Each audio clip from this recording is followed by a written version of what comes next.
다니엘서 6장 1절부터 10절까지입니다. 구약성경 1242면에 있습니다. 오늘 말씀의 제목 주보에 나와 있는 것처럼 조금 어려울 수 있지만 이렇게 되어 있죠. 아직이라는 현실을 임의의 감사로, 아직이라는 현실을 임의의 감사로라는 제목으로 하나님 말씀 함께 은혜 나누겠습니다. 오늘 다니엘서입니다. 여러분 다니엘은 여러분들이 잘 아시다시피 유다 말기 포로기 때 사람입니다. 유다가 멸망한 해가 기원전 586년인데 다니엘은 그보다 한 19년에서 20년 먼저 바벨론으로 끌려갔습니다. 그래서 바벨론 1차, 2차, 3차 포로기가 있었는데 그때 첫 번째 1차 때 끌려간 사람이 이 다니엘이었습니다. 그러면서 바벨론에 끌려가서 70년 동안을 이제 고위 관리를 지내면서 지내게 되는데 그 고위 관리로 지내는 동안에 나라가 또 바뀌어요. 바벨론에서 페르시아로 제국이 바뀌는 그런 상황 가운데 그럼에도 불구하고 계속해서 고위 관직을 유지할 수가 있었어요. 자, 바벨론이 만하고 새로운 제국 페르시아가 등장했는데도 불구하고 나라가 바뀌어도 총리를 유지했다는 겁니다. 그만큼 이 사람이 출중했다는 반증입니다. 여기 성경 보니까 마음이 민첩했다라는 표현을 쓰거든요. 그 민첩함이 있으니까 다리오 왕이 봤을 때도 야, 얘는 뭔가 좀 달라, 비범해. 그래서 발탁을 한 겁니다. 자, 그런데 놀랍게도 다니엘이 그렇게 민첩했던 나이가 얼마쯤 됐을까요? 이때 당시의 나이가 80세에서 82세입니다. 청년 때가 아니에요. 이미 노령이었고 한 60년, 포로로 끌려간 지가 한 66년쯤 지났을 때입니다. 그러니까 이 노령에도 불구하고 영민하고 총명하며 그 지혜가 많은 사람들이 볼 때 두각에 나타났다는 것은 그만큼 하나님께서 그에게 지혜를 주셔서 붙잡고 계셨다는 은혜였다는 거예요. 자, 당시에 오늘 말씀에도 나와 있지만은 페르시아 제국은 120개 도로 그 나라를 쪼개서 각각의 고위 관리들을 파송합니다. 다스리게 하고 그 위에 총리를 3명을 뒀어요. 총리를 3명 둬서 이제 다스리는 그런 형태를 취하는데 그중 총리 셋 중에 한 명이 누구다? 다니엘이었다는 겁니다. 다니엘이에요. 근데 어느 날 갑자기 다리오가 무슨 생각을 하게 되냐면 다니엘이 일을 너무 잘하는 거예요. 너무 잘하니까 이 세 총리들 가운데 이 다니엘을 수석 총리로 세우자라고 하는 이런 생각을 하게 됐습니다. 그래서 오늘 여러분 다시 3절을 보시면 이렇게 되어 있죠. 다니엘은 마음이 민첩하여 총리들과 고관들 위에 뛰어남으로 왕이 그를 세워 전국을 다스리게 하자라는 생각을 가졌다는 겁니다. 근데 이 의도가 이제 누구에게 읽혔겠어요? 다니엘의 정적들에게 읽힌 거예요. 그러니까 아까 총리가 3명이라 그랬잖아요. 그러니까 나머지 반대 총리 2명이 그리고 나머지 정적 반대파들이 하나로 단결해가지고 이 다니엘을 다리오 왕이 이 다니엘을 이제 수석 총리로 올리려고자 하는 이 의도를 이거를 분쇄코자 하는 그런 계획을 말하자면 정치 공작을 단행을 한 거예요. 자, 그러면 여러분 그 정치 공작을 단행할 때 그럼 제일 먼저 뭐부터 하겠어요?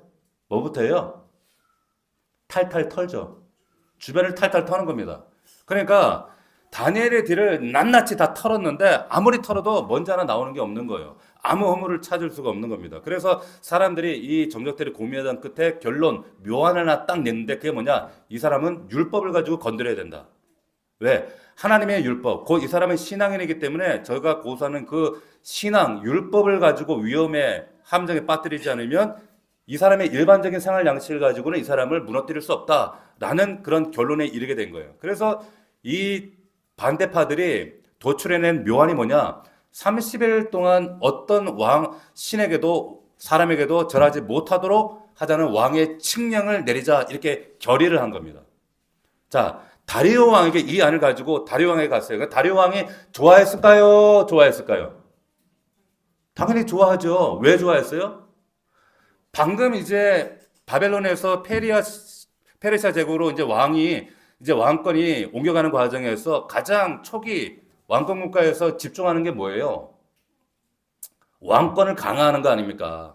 왕권이 자기에 집중되길 원하는데 그 고민을 한순간에 해결할 수 있는 그런 묘안을 가져온 거 아니겠어요? 다른 신에게, 사람에게도 의탁하지 말고 절하지 말고 나에게 당신에게 나아가도록 하겠습니다. 그러니까 왕 입장에서 볼 때는 이 묘안이 모든 시선이 자기에게 집중되니까 너무 좋은 거야. 너무 마음에 들어.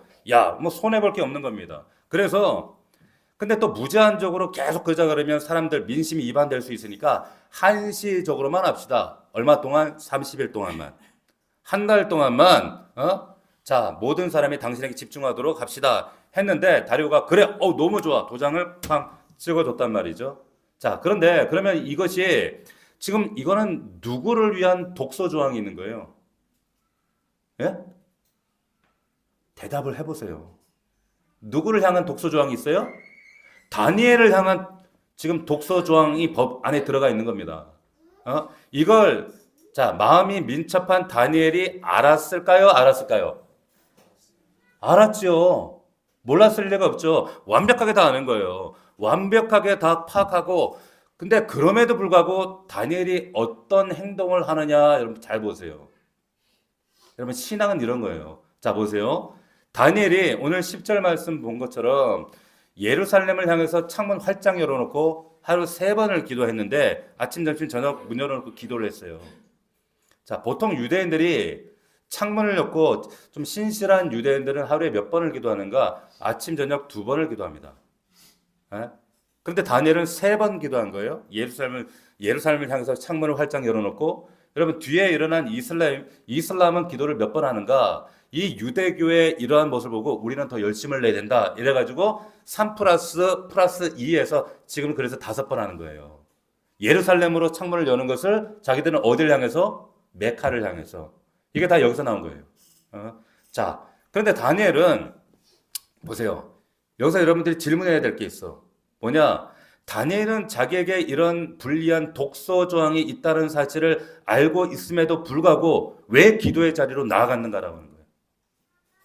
자, 생각해 보세요. 단순하게 뭐 습관을 따라서 말씀이 나오는 것처럼 그런 차원의 것이 아니라 우리가 조금만 깊이 묵상해 보면 그 이유가 나와요. 자, 왜냐하면 지금 내가 다니엘이 기도를 한다라고 하는 것은 기도하면 어떻게 되는 거예요? 기도하면 죽어요. 자, 여기 걸리면 빠져나갈 수가 없어요. 죽음의 결과가 너무나 확고하고 자명한데도 불구하고 기도의 자리로 나아갔다고 하는 것은 지금 이 사람 목숨 걸고 하고 있다는 거예요. 근데 더 놀란 게 뭐냐면 잘 들으세요. 대적들이 30일 동안 기도를 못하게 하면 대적들은 다니엘이 기도를 할 거라고 생각했을까요? 못할 거라고 생각했을까요? 예? 윤재야, 이 정적들이 이런 칙령을 내놨으면 발표하면 정적들은 다니엘이 기도를 할 거라고 생각했을까? 기도를 안 할 거라고 생각했을까? 안 할 거라고? 아니야, 틀렸어. 할 거라고 생각했어. 그러니까 지금 이런 계략을 세운 거예요. 안 할 거면 이런 계책을 세울 이유가 없죠. 무슨 말이냐? 얘는 반드시 할 거다. 저 사람은 막아도 무슨 일이 있어도 한다라고 생각을 한 거예요. 이게 놀라운 지점이에요. 정적들도 알아요. 사탄도 알았다는 거예요. 만약에 윤재야 너 30일 동안만 기도하지 마라. 참아라. 꼭 참고 참아라. 에? 그러면 내가 100만 원 줄게. 너 안 죽일게. 감옥에 안 집어넣을게. 그러면 우리 윤재는 뭐라고 생각할까? 너무 답이 너무 뻔히 다 알잖아. 그지? 뭐야? 나도 원래 안 하는데. 난 원래 안 하는데. 안 해도 감사한데. 거기까지 돈까지 주네? 그럴 거 아니요. 그지? 맞아? 자, 어떻게든 기도할 사람이라는 거를 사단도 반대파도 정적도 알았다는 거예요. 이쯤 돼야 그리스도인이란 말 듣지 않겠어요? 이 정도 돼요? 자, 그러니까 다니엘이 그러면 그렇게 목숨 걸고 그렇게 목숨을 사자굴에 던져질 만큼 나는 가슴 뜨겁게 이 불타는 이 가슴을 부여안고 나는 기도하겠다라고 했던 여러분 그 기도 제목이 뭐였을까요? 예? 도대체 그 기도 제목이 뭐였을까 궁금하지 않습니까? 보세요. 여러분 근데 그 기도 제목이 나와요. 어디에? 다니엘서에 9장 1절 한번 가봅시다. 다니엘서 9장 1절 한번 가보세요. 다니엘이 도대체 어떤 기도 제목을 가지고 뻔히 죽을 걸 알면서도 담대하게 나아갈 수 있었는가? 다니엘서 9장 1절을 보시면 찾으셨죠? 제가 읽어드릴게요. 따라오세요. 메대 족속 아하수에로의 아들 다리오가 갈대아 나라 왕으로 세움을 받던 첫 해, 그러니까 아까 6장 상황인 거예요. 자, 곧 그 통치 5년에 나 다니엘이 책을 통해 여호와께서 말씀으로 선지자 예레미야에게 알려주신 그 연수를 깨달았는데 그게 뭐였어요? 그게 뭐였느냐면 이어 나와요. 곧 예루살렘의 황폐함이 70년 만에 그치리라 하신 것이니라. 자, 이게 무슨 말인지 제가 설명드릴게요. 무슨 말이냐면 예레미야는 여러분 예레미야는 유다 멸망하기 직전에 포로로 끌려오기 직전에 활동했던 유다의 선지자였습니다. 눈물의 선지자 예레미야 아시죠? 근데 이 예레미야가 하나님께 계시를 받고 예언한 적이 있는데 이렇게 예언을 했다는 거예요. 어떻게? 우리 바벨론으로 끌려간다. 더 이상 하나님이 용납하지 끌려가는데 결국에 이 성도도 회파될 것이고 다 하나님이 징벌하셔서 끌려갈 수밖에 없게 된다. 그러나 낙심하지 마라. 낙심하지 마라. 거기서 너희들이 집 짓고 결혼하고 애도 낳고 거기서 하나님 거기 경외하고 이방 땅이지만 거기서도 너희들 포로 생활 성실하게 감당해라. 몇 년이 지나면 하나님께서 70년이 지나면 너희들 용서하시고 돌이키게 하실 것이다. 나는 예레미야서에 예언이 기록되어 있다는 거예요. 자, 이게 여러분 예레미야 여러분들에게 의심 많기 때문에 한번 찾아보겠습니다. 예레미야 29장 한번 찾아봅시다. 자, 이 말씀이 정말 예레미야의 예언에 기록되어 있는가? 예레미야는 이사야 다였거든요. 이러면 또 이사야가 어디인지 못 찾잖아. 그죠? 자, 예레미야가 1065면 29장 1097면입니다. 예레미야 29장 10절입니다. 1097면 잘 찾아보세요. 여러분 지금 가슴 뛰게 흥분되게 해주시는 그 예언의 말씀, 성취의 말씀을 지금 수백 년 전에 선포하고 계시는 거예요. 자, 근데 이걸 다니엘이 본 거예요. 자, 제가 읽어드립니다. 29장 10절입니다. 여호와께서 이같이 말씀하시니라 바벨론에서 70년이 차면 내가 너희를 돌보고 나의 선한 말을 너희에게 성취하여 너희를 이곳으로 돌아오게 하리라. 자, 다니엘이 보았다고 하는 책은 뭐냐면 지금 우리가 보고 있는 이 예레미야서예요. 이 예레미야 책이 다니엘에게 입수가 된 겁니다. 다니엘이 근데 그걸 읽어봤는데 우리 민족이 70년 만에 하나님께서 회복하신다는 약속을 주셨다는 사실을 깨닫게 된 거예요. 자, 그 뒤에 11절 여호와의 말씀이니라 너희를 향한 나의 생각을 내가 안 하니 평안이요 재앙이 아니다. 너에게 미래와 희망을 안겨다 주는 것이다. 자, 이렇게 얘기를 합니다. 자, 70년 동안 포로 생활하고 있는 이스라엘 백성들이 어떤 생각을 가졌다는 거예요? 하나님 우리를 왜 버렸지? 왜 우리를 멸망시키셨지? 하나님 우리 사랑하지 않으시나? 우리 정말 버리셨나? 막 이런 생각을 가지지 않았겠어요? 그런데 그때 하나님이 주시는 메시지가 그게 아니라는 거예요. 아니라 너희를 향한 나의 생각은 평안이지 재앙이 아니다. 너희에게 미래와 희망을 주는 것이다. 할렐루야. 12절 다 같이 읽겠습니다. 12절 시작. 너희가 내게 부르짖며 내게 와서 기도하면 내가 너희들의 기도를 들을 것이요 너희가 온 마음으로 나를 구하면 나를 찾을 것이요 나를 만나리라. 자, 이 대목을 똑같이 다니엘이 읽은 겁니다. 포로지에서 다니엘의 반응이 뭐냐? 아, 하나님 70년 만에 우리를 돌이키시겠다고 약속하셨구나. 그러나 말씀하신 것도 하나님 약속이 있을지라도 그것을 어떻게 하라고 하나님 말씀하고 계시는 거예요? 간구하고 기도하라고. 약속이 있지만 기도하라고. 네가 구하면 내가 그 기도를 들어주겠다. 하나님 말씀하신 거예요. 자, 이 약속을 붙들고 지금 다니엘이 하나님 앞에 나아가서 기도하기 시작한 거예요. 그게 다니엘서 6장 말씀인데, 자, 그래서 여러분 다니엘서 9장으로 다시 와보세요. 다니엘서 9장 3절로 오면 다니엘이 이런 모습으로 나갑니다. 내가 금식하며 베옷을 입고 죄를 덮어쓰고 주 하나님께 기도하며 간구하기를 결심하고. 자, 다니엘서 9장 3절에 뭐라 그래요? 금식하며 베옷을 입었대요. 베옷이 뭡니까? 거칠거칠한 그런 옷이에요. 불편한. 이거는 회개할 때 입는 옷입니다. 이 옷을 입고 죄를 뒤집어 쓰고 하나님 앞에 간구하면서 하나님께 용서를 간구하는 거예요. 근데 간구하는데 어떻게 했다 그래요? 결심했다 그래요. 결심했다. 이 결심이 어느 정도의 결심입니까? 목숨 걸고 죽음을 각오하고 결심한 거예요. 할렐루야. 자, 다니엘이 지금 어떤 생각을 가졌냐면 내 기도를 통해서 만약 우리 민족이 회복만 될 수 있다면, 우리 가족들이 고향으로 돌아갈 수만 있다면, 이스라엘이 예루살렘으로 돌아갈 수만 있다면, 저 회파된 땅에 다시 일어날 수만 있다면 내 목숨 조금 더 아끼지 않겠다. 자, 마치 사도 바울이 에베소 장로들에게 밀레드에서 했던 그 유명한 고백이 있잖아요. 내가 달려갈 길과 내 예수께 받은 사명 곧 하나님의 은혜의 복음을 마치려 하면은 내 목숨을 조금도 귀한 것으로 여기지 아니하노라 했던 것 같은 똑같은 동일한 마음을 품고 지금 하나님 앞에 기도했다는 거예요, 다니엘이. 자, 여기까지 우리가 너무 잘 알고 있는 이야기입니다. 내용이죠. 근데 6장으로 다시 돌아가 보세요.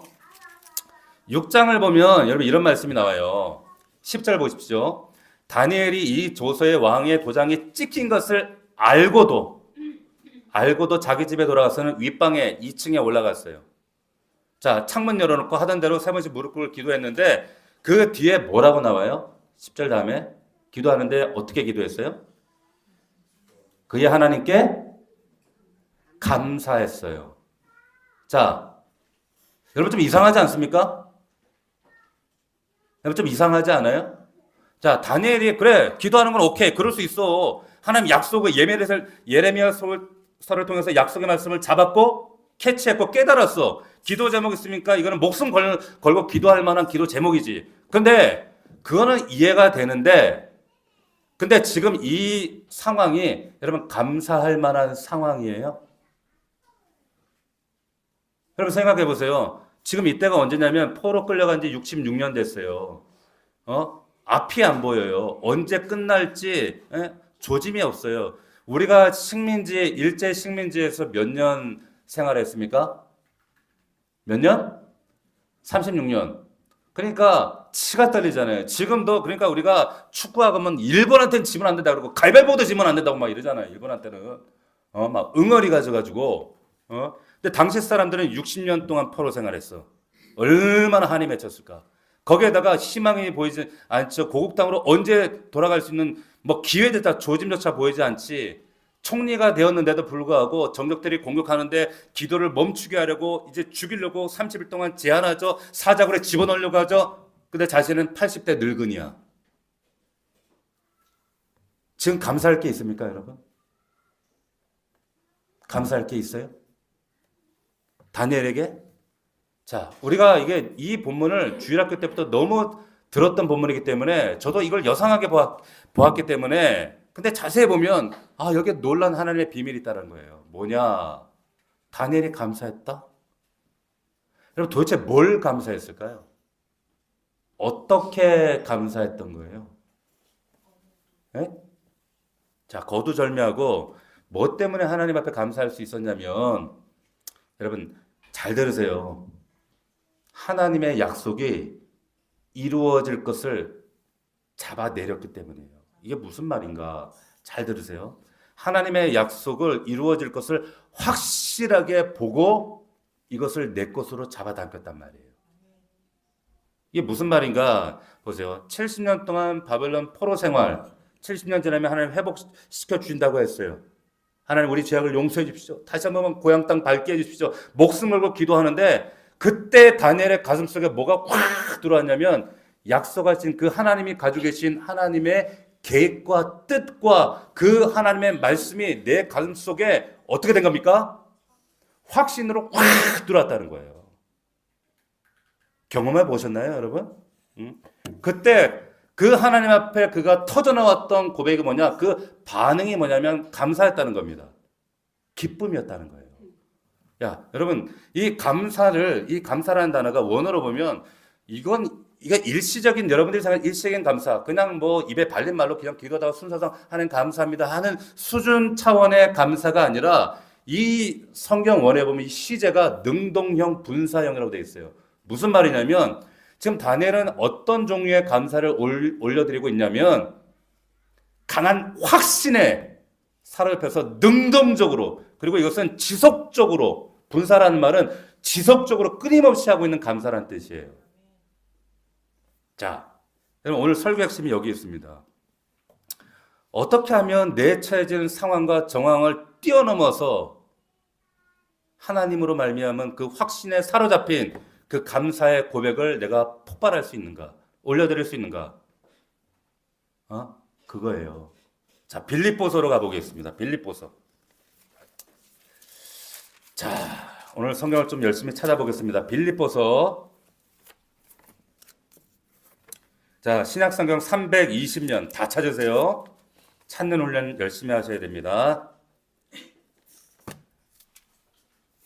자, 빌립보서 1장. 여러분 1장은 그 빌립보서 말씀은 이 빌립보서의 특징은 뭐냐면 기쁨의 서신입니다. 별명이. 예, 기쁨이란 단어가 열 몇 번인가 나와요. 그만큼 그 바울의 기쁨과 감격이 담겨져 있는 그런 서신인데, 여러분 빌립보서 여기 1장 3절을 보면 한번 따라오세요. 이렇게 돼 있죠. 내가 너희를 생각할 때마다 나의 하나님께 어떻게 한대요? 감사한대요. 자, 여기서 중요한 원리가 나오는 거예요. 바울이 어떻게 감사할 수 있게 되는가 하면, 자, 나는 빌립보 성도들을 볼 때마다 하나님 감사합니다. 간구할 때마다 너희 무리를 위하여 기쁨으로 항상 간구합니다. 감사가 넘치니까 기쁨이 나오겠죠. 그죠?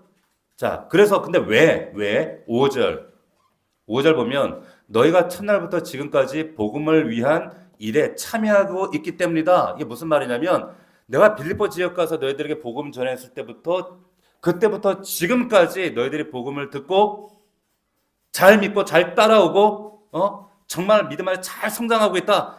이건 여러분 여기에 대한 감사, 이거는 일반적인 감사입니다. 누구나 할 수 있는 감사. 예? 우리도 어떨 때 감사할 수 있어요? 지금 상황이 잘 되고 있을 때, 잘 펼쳐질 때, 잘 열려지면 얼굴이 좋아가지고 할렐루야 감사해요. 이런 감사는요 이방인들도 하는 감사입니다. 누구나 하는 감사예요. 자, 근데 6절 뒤에 보십시오. 6절 우리 같이 한번 읽어봅시다.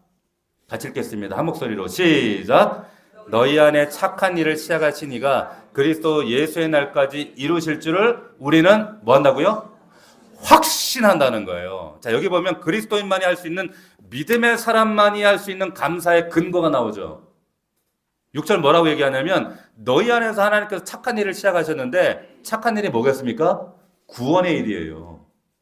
근데 그 구원의 일을 너희 가운데 복음이 들어가게 하시고 믿게 하시고 견디게 하시고 싸우게 하시고 인내하게 하시고 기뻐하게 하셔서 너희들이 이 복음으로 하나님이 너를 하나님 나라 이끌고 가고 계시는데, 이렇게 착한 일을 시작하신 하나님께서 예수 그리스도의 그날까지 이루시지를 나는 어떻게 하기 때문에? 확신하기 때문에 감사할 수 있다는 거예요. 이게 무슨 말이냐면 여러분 이 말이에요. 바울은 어떻게 감사할 수 있냐면, 여러분 내가 처한 상황은 지금 부조리한 상황이에요. 힘든 상황이에요. 너무나도 고달픈 상황이에요. 근데 이 힘든 현실 상황 가운데서 하나님 앞에 감사를 어떻게 하고 있냐면, 하나님께서 이루실 그 신실하신 하나님의 확실한 약속을 들고 와서 그것을 이 상황 속에 끌고 들어와서 미리 끌고 들어와서 하나님 앞에 감사를 올려드리고 있다 이 말이에요. 자, 이게 어떻게 가능한가라는 것을 여러분들에게 이게 신비한 원리를 좀 설명드릴 거예요. 좀 어려운 얘기일 수 있는데 그래서 집중해서 들으셔야 됩니다. 뭐냐면 제가 신학교에 처음 갔을 때 조직신학이라는 과목이 있습니다. 근데 교수님이 이 신학 용어 가운데 복음의 용어 가운데 이런 용어를 쓰시는 거예요. 뭐냐면 이미와 아직. 제가 3년 전에도 이 설교를 한번 한 적이 있어요. 이 신학 용어 가운데 이미와 아직이라는 표현을 쓰셨어요. 그러니까 already but not yet. 이게 신학 세계 가운데 하나님께서 우리에게 그 은사와 그리고 구원을 이루어 가시는 그 신비한 용어 가운데 하나가 바로 이 이미와 아직이라는 개념이었어요. 이게 뭐냐면 이런 겁니다. 하나님께서 구원을 이미 완성하셨지만, 2000년 전 십자가 사건을 통해서 하나님은 완성하셨지만 우리 현실 삶에는 완성된 그것을 볼 수 있다?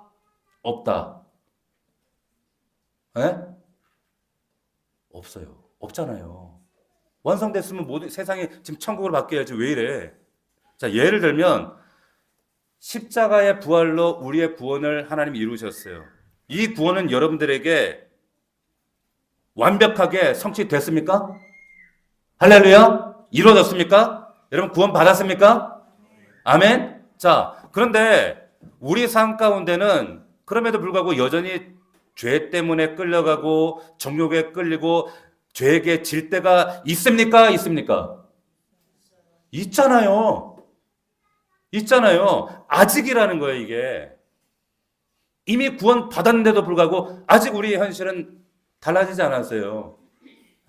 제가 완전히 결박되고 포박되어서 나에게서 영향력을 상실한 모습으로 이게 나타나야 되는데 그렇게 우리가 눈에 보지 못한다는 거예요. 이걸 신학의 용어로 이미와 아직이라는 용어를 쓰시는 거예요. 이게 이해가 안 되더라고. 잘 이해가 안 되는 거예요. 그런데 자, 질문. 근데 왜 하나님께서 왜 이런 형태로 우리에게 구원을 이런 이미와 아직이라는 형태로 우리에게 주실까요? 약속이라는 것도 그래. 왜 이미와 아직이라는 이런 어중간한 상태처럼 보이게 이런 방식으로 우리에게 허용하실까? 응? 어?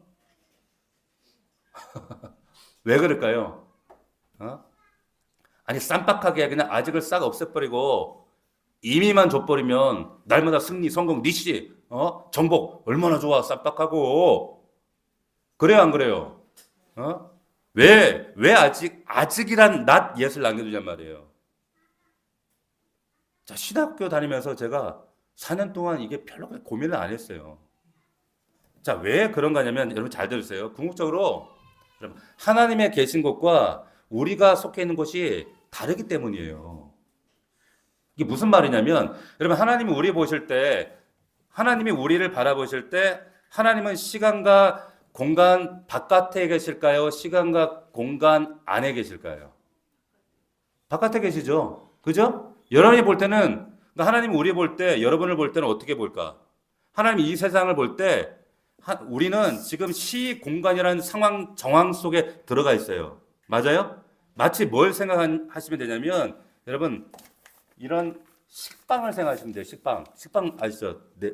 그 육면체 식빵이 있어요. 식빵 그죠? 식빵이 있단 말이에요. 이 길다란 입체 모형의 이 식빵처럼 여러분들이 시공간을 생각하시면 돼요. 이건 제 얘기가 아니라 물리학자들이 그 흔히 쓸 때 쓰는 표현이에요. 근데 정육면체 이게 길게 시간이 이렇게 길게 흘러가고 공간상으로도 이렇게 길게 쭉 연결된 게 시공간이에요. 이게 물리학에서 말하는 시공간인데 식빵같이 쭉 이렇게 늘어져 있는데 식빵이 하나씩 쪼개지면 그게 뭐예요? 그 순간순간이 시간이 이어져서 역사가 되는 거예요. 쭉 늘어져 있는 상태. 이해가 되세요? 식빵 생각하시면 돼요. 그러니까 하나님은 이 세상을 볼 때 어떻게 보이시냐면 마치 우리가 식빵을 보는 것처럼 시공간을 우리를 그렇게 보신다는 거예요. 이해가 되시죠? 하나님은 근데 공간 시간 밖에 계십니다. 왜? 우주의 이 삼라만상 밖에 계시니까. 영원 속에 계시니까. 그러니까 하나님은 시 공간 바깥에 계시다. 이걸 뭐라고 부르냐면 이거를 좀 어려운 말로 영원이라고 얘기하는 거예요. 영원. 그러니까 성경에서 말하는 영원은 무한대로 시간이 지속되는 걸 영원이라고 말하는 게 아니라 뭐예요? 시간의 개념 자체가 아예 없어져 버리는 그걸 영원이라고 얘기하는 거예요. 아시겠어요? 그래서 하나님은 영원하신 분이란 말이에요. 이해되십니까? 그러니까 하나님이 어떻게 보고 계시냐? 시공간 밖에서 우리를 보고 계시는데 자, 마치 식빵을 보듯 이렇게 보고 계시는데 자, 창세기 보면 우리 이제 그 시공간 안에 하나님이 역사를 창조하시잖아요. 어떻게? 하나님께서 빛이 있으라라라라 하셨어요. 하나님이 어떤 계획과 의도를 품고 계실 때 하나님의 원하시면 난 빛이 있기를 원한다. 이 세상에 정말로 인간들에게 이 빛을 선사해 주길 원해. 의도를 품고 빛이 있으라 얘기를 하셨어요. 그러면 여러분 그 빛이 언제 생겨요? 예? 100만 년 뒤에 생깁니까? 아니에요. 곧바로 하나님께서 그 원하심과 계획과 의도를 하나님은 품으시면 그 결과가 바로 나오는데 하나님의 말씀은 시간차라는 게 발생하지 않아요. 자, 하나님의 의도 가지고 계신 의지는 그 원함은 곧바로 바로 결과물로 나타나 버리는 거예요. 자, 왜냐하면 하나님 시공간 바깥에 계신 분이기 때문에 영원한 존재이기 때문에 전능하신 분이기 때문에 그분이 원했다라고 하는 것은 그냥 즉시로 결과물로 옆에 서 있는 거예요. 아멘? 자, 여러분 구원에 대해 생각해 봅시다. 하나님은 나를 구원하기를 원하셨어요. 여러분을 구원하기를 원하셨어요. 그래서 이 땅에 예수 그리스도를 보내셨습니다.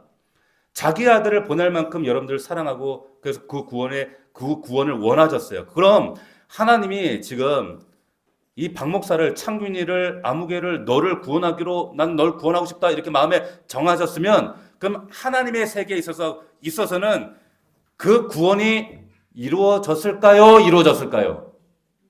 예? 이루어졌다는 거예요. 여러분 구원은 이루어졌다는 거예요. 하는 거 봤어? 이거 이 새끼 나중에 구원을 취소해버려. 이게 아니라 구원이 이루어졌다는 거예요. 예? 자, 근데 여기에 이 구원에 시간차가 발생합니까? 안 합니까? 발생 안 해요. 하나님의 세계에서는 이미 박창균 그 원하심이 있으면 이미 여러분들은 하나님 옆에 원하셨을 때 구원받은 내가 거기 옆에 서 있는 거예요. 자, 그래서 죄에게 예속되지 않고 완벽한 생명과 은혜 하나님의 그 풍성함을 누리면서 이미 구원받은 존재로 서 있는 내가 그 하나님 옆에 있는 거예요.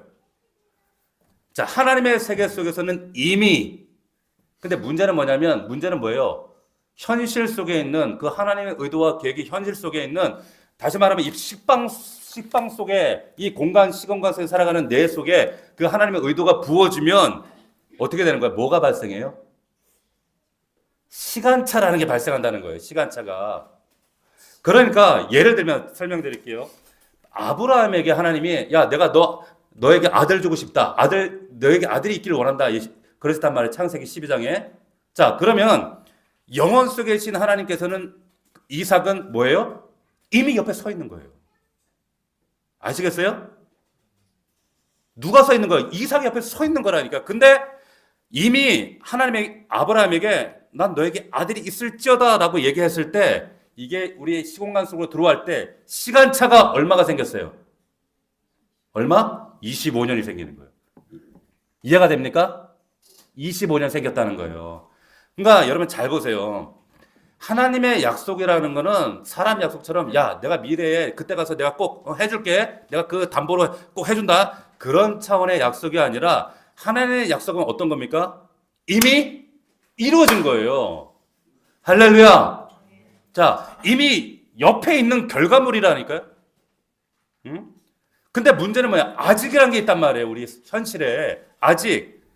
그 상황, 우리는 그걸 아직 소유하지 못하고, 아직 그걸 보지 못하고, 눈치채지 못하고 있는 이런 상황.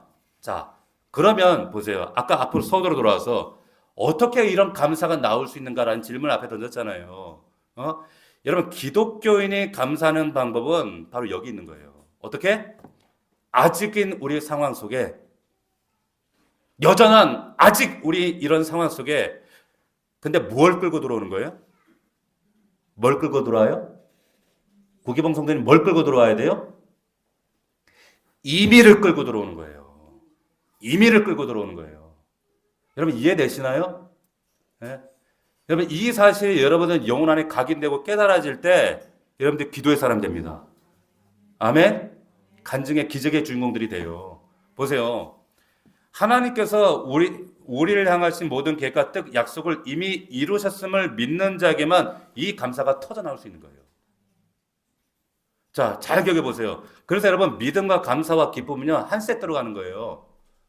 따로따로 움직이는 게 아니라 믿음이 충만하면 그 다음에 따라오는 게 뭐냐면 바로 하나님께 이 모든 것을 이미 이루셨구나라는 감사 감격이 넘치고 그러면 바울이 얘기한 것처럼 그 삶 가운데 뭐가 넘친다? 기쁨이 폭발하게 되는 거예요. 할렐루야. 이해가 되시나요? 정말로 이해가 되시나요? 이해가 안 되시는 분 저 찾아오세요. 네? 보세요. 우리 삶 가운데 이 부조리하고 답답한 현실, 막막한 현실, 정말 사망이나 적신이나 기근이나 칼처럼 보이는 이런 상황이 점점 우리를 앞대어 올 때, 여러분 우리 어떻게 해야 될까요? 어떻게 해야 돼요? 예? 믿음의 눈을 들어서 이미 이루어진 하나님의 은혜와 구원과 능력과 하나님의 은혜들을 어떻게? 아직인 내 현실 속에 끌어오면 되는 거예요. 할렐루야. 자, 옛날에 우리 이런 얘기 많이 들었어요. 옛날에 영도 다리 밑에 거지가 살았어요. 창균이라고 찌질한 거지가 살았어요. 근데 거지가 오늘 있는데 왕이 갑자기 오네? 와가지고는 야, 너 이리 와라. 이러면 저를 보고는 이유도 없는데 나를 왕궁으로 데려가네? 그들이 나를 또 씻겨주네? 그리고 밥을 주는 거야. 한 번도 보지 못한 밥을 주고 막 옷도 왕복이나 입는 로얄 막 휘황찬 옷을 주는데 그러면서 왕이 부릅니다. 나를 소환해요. 인도대에 갔습니다. 그랬더니 왕이 저한테 뭐라 그러냐면은 이제부터 거지 생활 청산하고 너 옛날 생활 다 청산하고 너 이제 새로운 존재야. 너는 내 아들이야. 예? 저는 영도 다리부터 그냥 거지인데요? 아니야, 넌 새로운 존재야. 내 아들이야. 딱 이러는 거야. 자, 그러면서 왕이 저한테 뭘 주냐면 갑자기 주머니에서 골드 카드, 블랙, 그 뭐지? 흰색의 블랙 카드를 딱 주는 거예요. 저한테. 예? 이게 뭔데요? 여기는 나의 모든 은혜와 생명과 부여와 그리고 모든 재물과 능력, 은혜를 네 마음대로 쓸 수 있는 그 모든 것들이 여기에 담겼다. 너 이거 그냥 막 사정없이 긁어 써라! 이러는 거야. 감사한데 연회비가 어떻게 되나요? 이거 한도는 어떻게 되나요? 연회비 그런 거 없다. 한도는 무제한이니라 이러는 거야. 그러면서 하나님이 말씀하신 게 뭐냐면 항상 쓰라, 쉬지 말고 쓰라, 범사에 쓰라 막 이러시는 거야. 할렐루야. 자, 잘 생각해 보세요. 여러분 보세요. 내가 지금 돈이 없을 때 돈이 급하면 회사에 가서 사장님한테 뭘 합니까? 직장인들이? 요즘도 그거 하나? 갑을 하죠, 갑을. 갑을이라는 거예요. 근데 갑을 하면 사장님이 좋아요? 싫어해요? 싫어하죠. 야, 너 또 지난달도 갑을 하니? 또 갑을 하니? 이거 안 되겠네, 얘. 싫어한단 말이에요. 그런데 하나님 나라의 영적 세계 법칙은 이게 완전히 반대로 작동해요. 어떻게 된다고요? 여러분, 땡겼으면 땡겼을수록 믿음 좋다 그래. 아시겠어요? 땡겼으면 땡겼을수록 뭐라 그래요? 착하고 충성된 종아 이런다니까? 제가 여러분한테 드리고 싶은 말씀 뭐냐면 그런데 왜 안 쓰냐는 거예요. 왜 안 땡겼으냐고. 왜? 임의를 어떻게 하라는 거예요? 임의를 아직이란 내 현실에 끌어당겨 쓰는 거예요. 자, 하나님께서 여러분을 향한 그 무제한의 계획과 무제한의 기쁨, 무제한의 정말 보호, 권능, 확실한 기쁨 이미 하나님은 이루셨고 하나님은 그걸 우리에게 어떻게 해주고 싶으냐? 여러분에게 무제한으로 주고 싶다는 거예요. 그걸 우리가 어떻게 하냐면 그냥 내 아직인 현실에 끌어다 쓰면 되는 거예요. 할렐루야. 계속 쓰라는 거예요. 그걸 뭐라고 하냐면 믿음이라고 하는 거예요. 할렐루야. 그렇게 하면 하나님 앞에 우리가 감사로 나갈 수 있게 된다는 거예요. 기쁨이 결국 감사가 뭘 낳는가? 아직인 우리의 상을 180도 뒤집어버리는 하나님의 놀라운 기쁨과 감사가 폭발하게 되는 거예요. 아멘이십니까? 여러분 우리 찬송가 한번 펴보실래요? 413장 펴보세요. 413장 여러분 그 찬송가를 펴보시면 여기에 그 찬송가 맨 그 왼쪽에 보면 HG 내 평생에 가는 길 이 찬양이잖아요. 그죠? 우리가 너무 참 기쁘게 감사하게 부르는 찬양인데 거기에 지은이가 스프레포드라고 하는 사람 이름이 쓰여져 있습니다. 이 사람이 1871년도에 변호사였어요. 사업가였습니다. 제가 전에도 한번 말씀드린 적이 있는데 이 사람이 무디 그 교회 신앙 사람에서 너무 신선한 사람이었어요. 근데 그 유명한 그 시카고 대화조 때 이 사람이 가진 모든 사업장이 다 잿더미로 변해요. 그 와중에 그럼에도 불구하고 시카고 화재로 그 어려움을 겪고 있는 사람들 정말 헌신적으로 섬겼어요. 돌봤어요. 근데 얼마 안 가서 설상가상 자기 하나 그 첫째가 그 성홍열이라는 열병으로 죽습니다. 이것 때문에 부부가 너무 낙심하고 건강이 악화돼 가지고 의사가 진단하기를 당신들 좀 쉬어야 됩니다. 안식하십시오. 그래가지고 이제 영국으로 휴양을 가기로 결정을 했어요. 근데 그때만 해도 이제 증기선을 타고 가야 되는데 한 12일이 걸렸대요. 그런데 배가 막 출발하려고 하는데 갑자기 급한 일이 생겨서 내 딸과 아내만 먼저 보내고 자기는 뒤에 가겠다. 그런데 참 이 불결한 예감은 틀린 적이 없어. 그죠? 떠난 지 7일 만에 배가 이게 충돌해가지고 침몰한 거예요. 그래가지고 그때 226명이 익사하고 47명만 살았어요. 그래가지고 그 소식을 전해 듣고 아내가 이제 살아남아서 겨우 이제 문자를 전보죠. 그때는 전보를 딱 보냈는데 두 마디였대요. 혼자 살았음. Saved alone. 얼마나 가슴이 미어졌을까? 그래서 참담한 심정으로 이제 부인을 찾으러 영국 가서 그 아내를 데리고 이제 미국으로 돌아오는데 그 대서양을 지나가는데 선장이 그러는 거예요. 지금 지나가고 있는 이 자리가 당신 자녀들이 많은 사람들이 함께 수장됐던 바로 그 지점을 우리가 통과하고 있습니다. 그 순간 참고 있었던 정말 그 왠지 모를 그 슬픔과 눈물과 막 분노들이 막 솟구쳐 오르면서 막 눈물이 막 쏟아지는 거예요. 그래서 선실에 내려가서 막 가슴 터지는 가슴 부여하고 하나님 앞에 통곡하면서 우는데 하나님 나한테 왜 이러세요? 어떻게 이러실 수가 있습니까? 응? 어떻게 나한테 이런 말할 수 없는 참담한 현실을 허락하십니까? 막 분노와 원망을 섞어서 하나님 앞에 막 이렇게 부르짖는데 불현듯 말씀 한 구절이 탁 지나는 거예요. 그 말씀이 뭐냐? 그게 빌립보서 4장 7절 말씀이었어요. 뭐냐? 모든 지각에 뛰어난 하나님의 평강이 그리스도 예수 안에서 너희 마음과 생각을 지키시리라. 할렐루야. 자, 그 말씀이 내게 다가갈 때 어떤 마음이 들었냐면 이상하게 모든 걸 초월해서 모든 지금 아무것도 변하지 않은 상황 속에 그러나 하나님이 이루실 그 하나님의 구원의 계획과 완성하실 하나님의 놀라운 역사들이 그 완성하셨다는 사실 그 구원의 놀라운 은혜들을 깨닫고 갑자기 하나님의 감사가 터져나오더라는 거예요.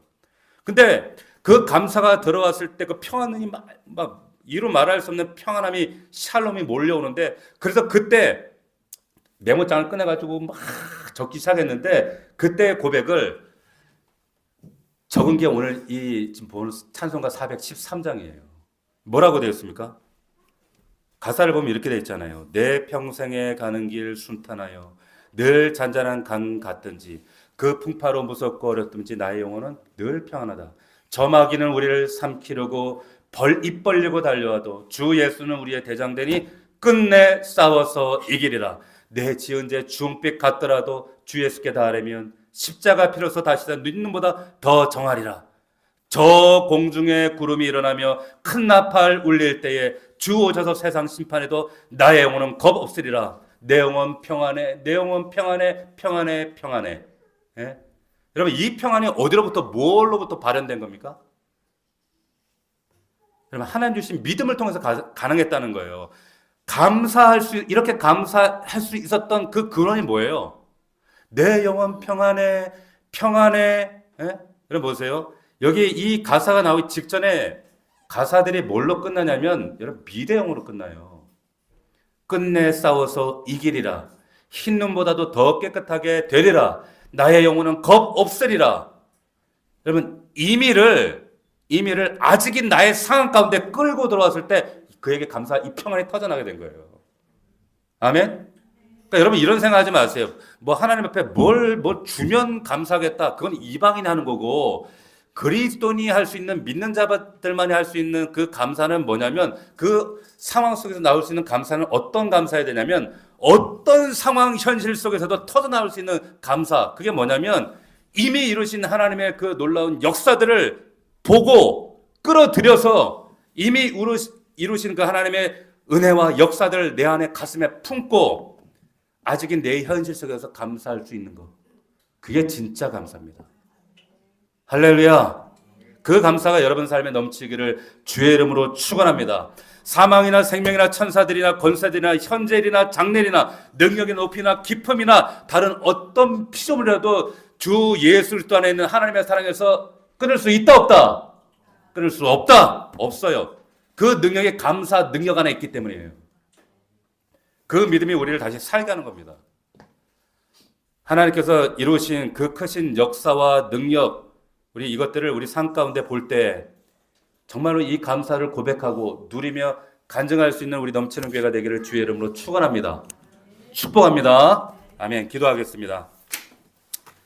자, 이 시간에 함께 기도했으면 좋겠습니다. 하나님, 여전히 내 현실 가운데 정말로 바다 같은 망망대해 같은 참담함이 있고 암담함이 있는지, 그러나 하나님이 오늘 약속의 말씀을 통해서 아직인 나의 상황 가운데 하나님 이미의 그 하나님의 놀라운 이루신 하나님 완성하신 하나님의 은혜들을, 역사들을 내가 끌어올 때, 믿음으로 무제한 내게 열어주신 그 하나님의 역사들을 사용할 때 하나님 이 놀라운 기적의 고백을 하게 하실 줄로 믿습니다.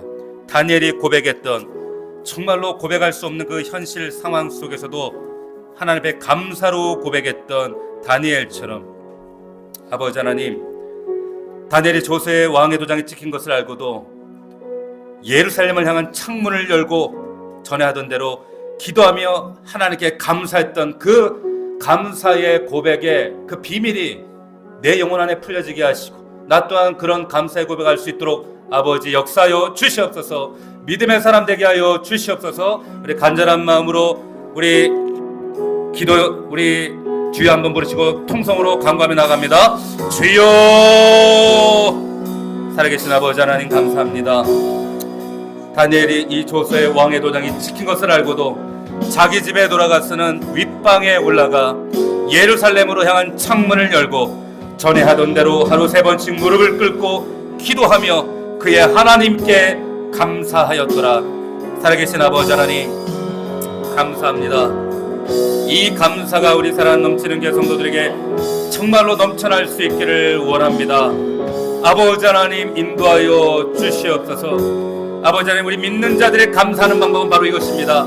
아직인 우리의 현실 상황 속에 하나님 바로 이 이미를 끌고 들어와 하나님께서 우리를 향하신 모든 계획과 그 뜻과 약속을 이미 이루셨음을 믿는 자들에게 허락하신 이 기적을, 이 감사를 우리 넘치는 교회가 선포할 수 있도록 하나님 역사하여 주시옵소서. 우리 사랑하는 청년들에게, 우리 젊은 자녀들에게, 우리 다음 세대 자녀들에게 이 믿음, 다니엘의 믿음 소유할 수 있도록 하나님 역사하여 주시옵소서. 하나님 이 빌립보서를 통하여 주신 이 감사의 감격이 하나님 우리의 것이 될 수 있도록 역사하여 주시옵소서. 너희 안에서 착한 일을 시작하신 이가 그리스도 예수의 날까지 이루실 줄을 확신하노라. 이 확신이 우리 안에 이루어지게 하옵소서. 고백되게 하옵소서. 간증되게 하옵소서.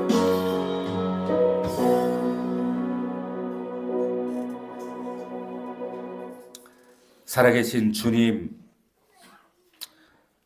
허락하신 말씀을 귀로만 듣는 자들이 아니라 이 말씀이 우리 영혼의 신비에 새겨져서 우리의 삶 가운데 능력과 기적으로 간증되어 줄 수 있도록 하나님 축복하여 주시옵소서.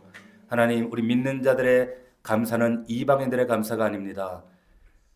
비록 우리의 현실이 참담하고 암담할지라도 아직인 우리의 상황 속에 무엇을 끌고 오는가? 이미에 이루신 하나님의 은혜와 은사와 구원의 역사들을 끌고 올 수 있는 믿음의 사람들 되게 하시고 이 신비한 원리를 깨달아 우리의 삶 가운데 적용함으로 하나님 누리게 하시는 그 무제한의 복들을 우리의 삶 가운데 간증하며 누리는 우리 믿음의 넘치는 교회가 될 수 있도록 축복하여 주시옵소서. 감사드렸고 예수 그리스도의 이름으로 기도하옵나이다. 아멘.